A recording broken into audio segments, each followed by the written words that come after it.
Nick, you've had some interesting picks lately. Can you talk about them or are they hush hush? Oh, no, absolutely. I can definitely talk about some of, yeah, we've got some that are well documented, and I've got a couple newer things that'd be of interest, and definitely ties into what I've been, feeling these last 6 or 12 months, and I love it how. Even though there's overlap between what I do with Jay or with you, Fabi, I do feel like I kind of stubbornly sticking with my own niche, and it's working, but it's fascinating to me, like the stuff that I really like just tends to be overlooked or just isn't really what's popular, and maybe it just fits with my personality. And so I'll keep going back to my biggest win this year has been Apollo Consolidated, AOP on the ASX, and I've got a YouTube video, and it's kind of like, I don't know if ironic's the best word, but really I think it's been my best success, and it's actually been the least interesting to other people out there. I've gotten fewer comments about it and fewer interest, and it says a lot about the market, because to Jay's point, it's much more of a gold play, but it's on the ASX, and so it's not of that much interest. Now, if it was part of the Pilbara WITS 2.0, of course,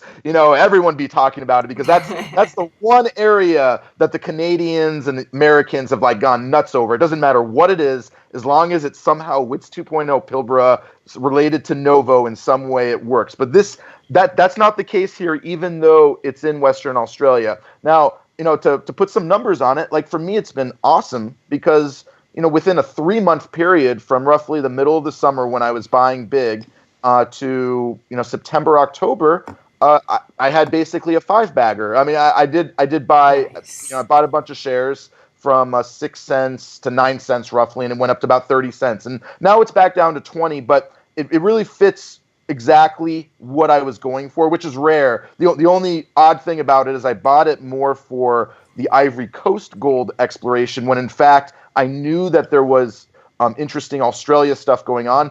All of that price appreciation came from the Australia discovery. Now I will say this was important to me.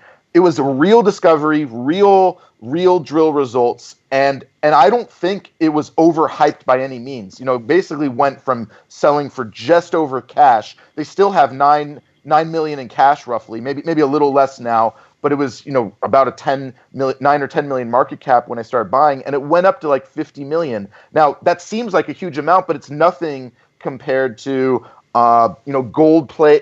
Great analog in my opinion is GT Gold up in British Columbia. Honestly, you start looking at the gold results and you'll see similarities between the two. And GT Gold went up way higher. I think it hit Mm-hmm. like 150 million market cap, maybe higher, and it did almost a complete round trip. And this one, I don't know how large the resources are, but I think it's a very similar situation where both of them probably have an economic resource, but it's probably just a few 100,000 ounces or half a million. But it tells you a lot that something like GT Gold would go so high because it's in the right place for Canadians and North Americans. It's in the Golden Triangle area or British Columbia, and there haven't been that many high grade gold plays. But this one is in Australia, and because it's not WITS 2.0, it never really got that much hype. Now I have sold a lot. Again, like, it's been great for me because those profits have gone into new stuff. And the timing was impeccable because it was right at the beginning of tax loss selling. So I have a lot of other plays that were down, but I love going back to it because that's what I try to look for. Is I mean, I would love for it to be hyped up more, but when I was buying it, nobody's talking about it, and even if as it was going up, it still wasn't picking up that much momentum. So ASX and Australia, still really interesting to me. ASX and Africa, that's really interesting too. Yeah, ASX is still a great place to be. And I guess I'll talk really briefly about Xanadu. Like, to Jay's point, again, like I love what Xanadu is doing. I mean, it's a really interesting comparison to Soul Gold and Cornerstone, which have been very much hyped up because of Ecuador is really big, especially for North Americans.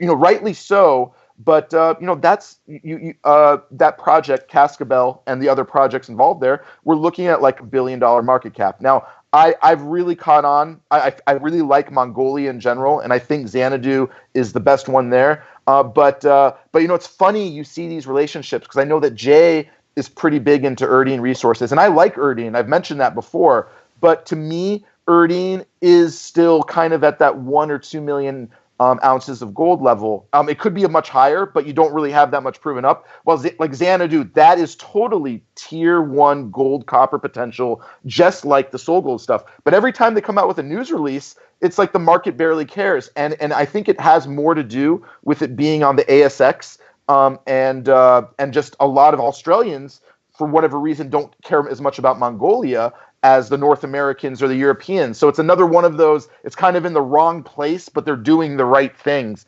And they have, 3 separate porphyries with hundreds of millions, hundreds and hundreds of meters of intersection of, actually a couple of them are, over 1% copper equivalent, which is very impressive. And in a lot of ways, it's better than what Soul Gold and Cornerstone have, because Soul Gold and Cornerstone, the mineralization doesn't start till you get deeper. And I'm not saying Xanadu is a slam dunk, but you can get so much interesting stuff for less than 200 million market cap. And they did a raise with no warrants. And I didn't mention this publicly yet, but actually, I should have just posted it. But Robert Cohen, who runs 1832 Asset Management, which is the dynamic funds, he put in $8 million into it, and he's actually a really interesting person to follow. I saw him at Beaver Creek. He was actually the moderator for Xanadu at Beaver Creek. So like this guy is kind of like the bridge between getting North American institutions interested in the ASX, because he was very early in Cardinal Resources, which is another one that's dual listed in Canada, and a lot of other ASX stuff that might not dual list, but it's just emerging. But the fact that he put in $8 million, in the last raise, which was over half the raise, I think it's a very strong signal that Xanadu eventually is going to get that North American interest. And so, unlike Apollo, Xanadu is a larger company, but that's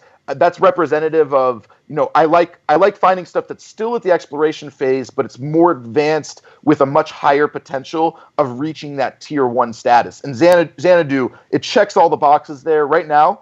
I think they don't need to get retail's interest, but if you're the type of person like me that wants to look at exciting exploration stories, but kind of find them right as they're turning in terms of getting a much wider audience interested, Xanadu totally fits that. And it's one I've talked about a lot, but I think it's fascinating how, from a retail perspective, it's still very much in the doldrums. It doesn't trade that much volume, not even close to all these other cobalt stories and stuff. So I do have more to say, but I'll see if you wanted to change the conversation. Although I think those have been 2 of the more exciting ones to me. Even though Xanadu hasn't moved up that much yet, that's definitely one I'm very excited to keep holding.